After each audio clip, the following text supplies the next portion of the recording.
Dalawang batang may kapansanan ang patay sa sunog na nangyari sa Barangay Saloy sa Kalinan, Davao City pasado alas 6 ng gabi nitong Lunes, January 8. Sa video nakuha ni Joniel Razon, makikita ang isang bahay na tinutupok ng apoy. Nagtulong-tulong pa ang mga residente upang buhusan ito ng tubig. Nang unti-unti nang maapula ang apoy, natagpuan ang bangkay ng dalawang bata na magkayakap.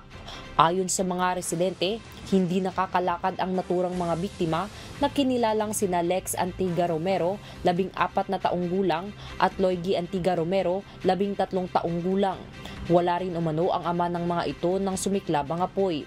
Sa ngayon, inaalam pa ang sanhi ng sunog. Bago ang insidente, isa pang insidente ng sunog ang sumiklab sa Ecolan, Davao City bandang umaga kahapon kung saan 7 bahay ang natupok at isa naman ang partially damaged. Wala namang nasawi sa insidente pero may isang nasaktan at dinala sa ospital. Inaalam pa rin ng mga otoridad ang sanhi ng sunog. Diyos ang aming sandigan, serbisyo publiko ang aming pinahahalagahan. Lucille Ren, humahataw!